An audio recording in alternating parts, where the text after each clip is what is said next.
இந்த நிலையில் முதலமைச்சர் விஜய் தலைமையிலான ஆட்சியை கவிழ்க்க தாவேக சட்டமன்ற உறுப்பினரிடம் 35 கோடி ரூபாய் பேரம்.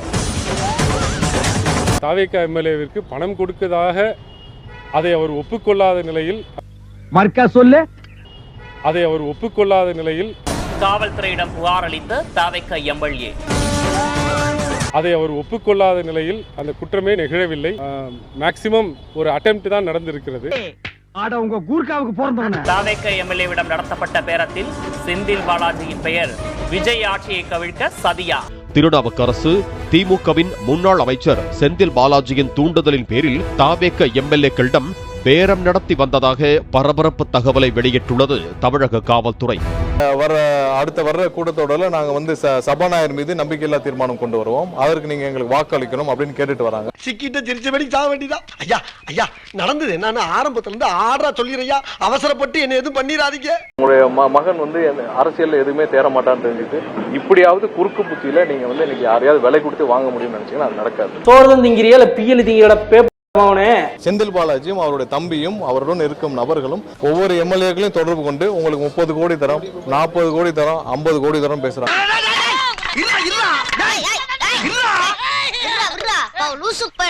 திமுகவின் கொங்கு மண்டல பொறுப்பாளரும் முன்னாள் அமைச்சருமான செந்தில் பாலாஜியின் தூண்டுதலின் பேரில் போன மாசம் தானே நான் அடிச்சேன்.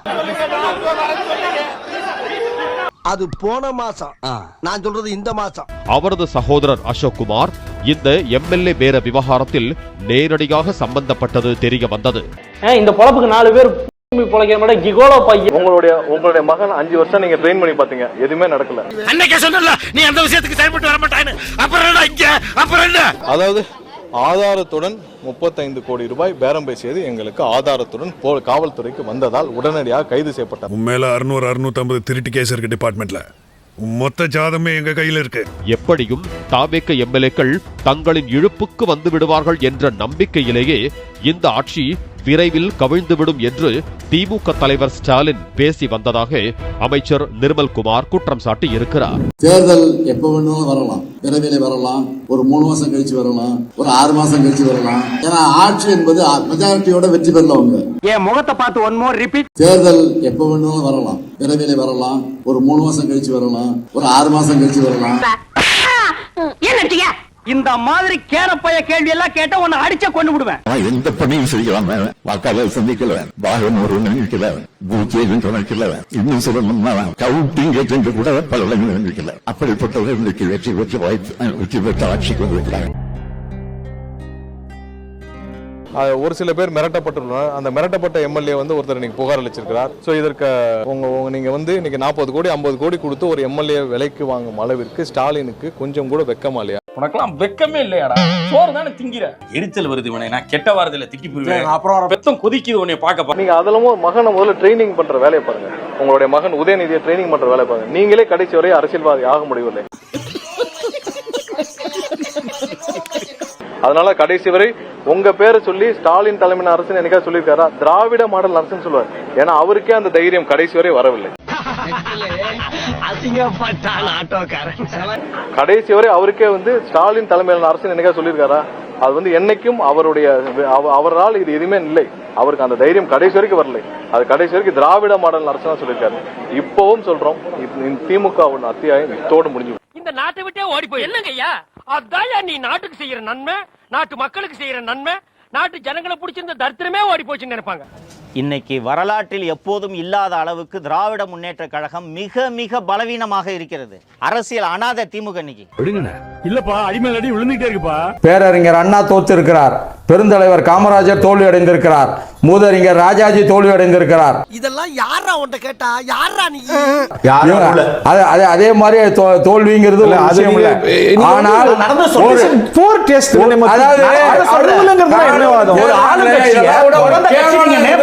ஒரு ஆளுங்கட்சி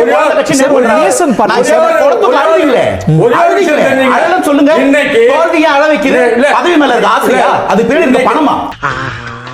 கண்டு விட்டாளையா, சூச்சமத்தை கண்டு விட்டாளே.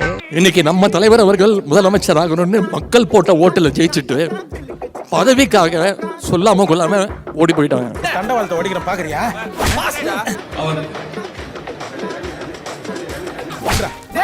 கைய கல்யாண மேடையில போய் ஒப்பாரி வைக்கிறது, எந்த பணியும் செய்யலாம். அப்படிப்பட்டவர்களுக்கு வெற்றி பெற்ற வாய்ப்பு வெற்றி பெற்ற ஆட்சிக்கு வந்திருக்கிறாங்க. இந்த இடத்துல ஜென்சி மீட்டிங் போறேன்னு சொல்லி எவன் எழுதி கொடுத்த ஸ்கிரிப்ட்னே தெரியல. வாழையடி வாழையா ஆலமரம் வாழுதுன்னு சொல்றது. வெட்ட வெட்ட வளைய இது வாழை மரம் இல்லடா, வாழையடி வாழையா இருக்கு ஆலமரம் திமுக. என்னடா டயலாக் இது? எவன் எழுதி கொடுத்தானோ அது இப்படி பேசிட்டு போறான். இந்த மாதிரி எல்லாம் பேசிட்டு இருந்ததுன்னா நாங்க இவங்களுக்கு மக்கள் மேல அக்கறை இருக்குன்னு நினைக்கிறதா? ஓகே, 10 தெரிஞ்சுனா புத்தி வரும். அது அழுவலையா? படுங்க, 10 தெரிஞ்சுங்க, அப்பதான் புத்தி வரும். கண்ணீர் ஒழி பேண்ட்டுக்குள்ள போயினுக்குது, அழுவலன்ற இப்பேற்பட்ட தலைவரை தோக்கடிச்சிருக்கோம். கபர் யூ கிரைட் இட்ஸ் ஓவர். ஆட்சிக்கு திமுக கெடு விதிக்கிறது, அதை நீங்க எப்படி பாக்குறீங்க? இந்த விஷயத்துல பாத்தீங்கன்னா திமுகல கருணாநிதியுடைய மனநிலை செயல்பாடு வேறையா இருக்கும். கலைஞர்னு சொல்லலாம். இல்ல பேர சொல்லலாம், தப்பு இல்லை. அவங்களும் கட்சிக்காரங்க கிடையாது. இல்ல அப்படி, அது உங்க பார்வை. அப்படித்தான் பேசுவேன், அப்படித்தான் பேசுவேன். கள்ளத்தனம் செய்யும் காதகன் கருணாநிதி, கருணாநிதி, கருணாநிதி. ஐயோ மாலா, எரிச்ச தாங்க முடியலடி. பேன 12ஆம் நம்பர்ல வை. கலைஞர் ட்ரெயின் கடைசி வரையும் ட்ரெயின்ல போனாங்க. கலைஞர்லாம் அண்ணா பேசும்போது சொன்னாங்க கலைஞர் ட்ரெயின். தயவு செஞ்சு கலைஞர் ஏவின் ட்ரெயினிங் ஞாபகப்படுத்தாதீங்க, ஞாபகப்படுத்தாதீங்க. அது ரொம்ப மனசுக்கு வலிக்குது. அந்த ரயில்ல திருட்டு ரயில்ல போனப்பா அதுல ஒரு டிடிஆர் போயிருப்பான்ல, அந்த டிடிஆர் அன்னைக்கே இந்த ஆளை புடிச்சு கீழே இறக்கி விட்டு இருந்தானா தமிழ்நாடு இவ்வளவு நாசமா போயிருக்காது.